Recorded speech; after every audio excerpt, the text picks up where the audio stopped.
بسم الله الرحمن الرحيم. اقتربت الساعة وانشق القمر وإن يروا آية يعرضوا ويقولوا سحر مستمر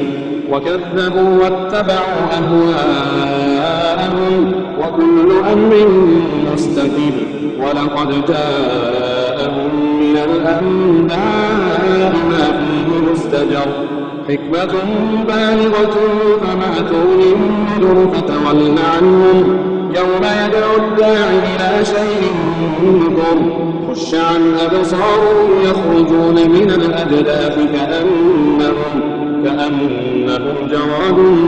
منتشر مهطعين إلى الداعي يقول الكافرون هذا يوم عسير كذبت قبلهم قوم نوح فكذبوا عبدنا وقالوا مجنون وازدجر فدعا ربه أني مغلوب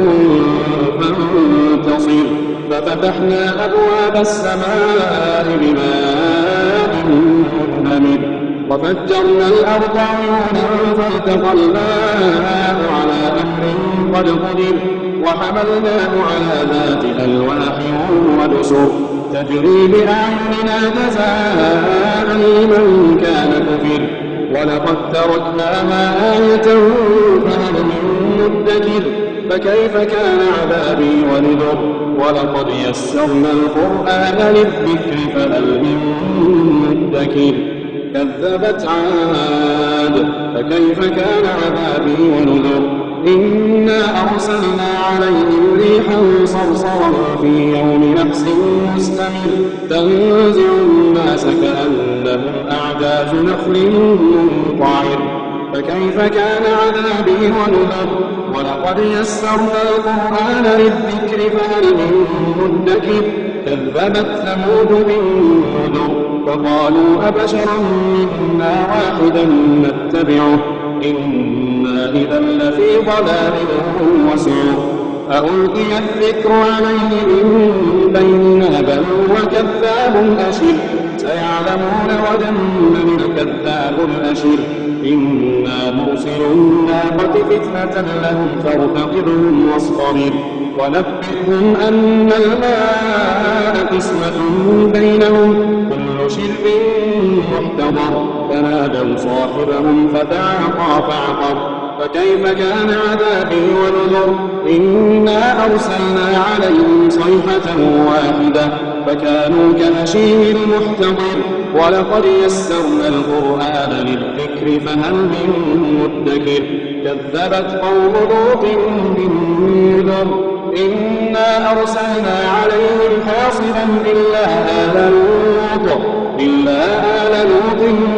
نجيناهم بسحر نعمة من عندنا كذلك نجزي من شكر ولقد أنذرهم بطشتنا فتماروا بالنذر ولقد راودوه عن ضيفه فطمسنا أعينهم فذوقوا عذابي ونذر ولقد صبحهم بكرة عذاب مستقر فذوقوا عذابي ونذر ولقد يسرنا القرآن للذكر فهل من مدكر ولقد جاء آل فرعون النذر كذبوا بآياتنا كلها فأخذناهم أخذ عزيز مقتدر أكفاركم خير من أولئكم أم لكم براءة في الزبر أم يقولون نحن جميع منتصر سيهزم الجمع ويولون الدبر بل الساعة موعدهم والساعة أدنى وأمر إن المجرمين في ضلال وسعر يوم يسحبون في النار على وجوههم ذوقوا مس سقر إنا كل شيء خلقناه بقدر وما أمرنا إلا واحدة كلمح بالبصر ولقد أهلكنا أشياعكم فهل من مدكر وكل شيء فعلوه بالزبر وكل صغير وكبير مستقر إن المتقين في جنات ونهر في مقعد صدق عند مليك مقتدر.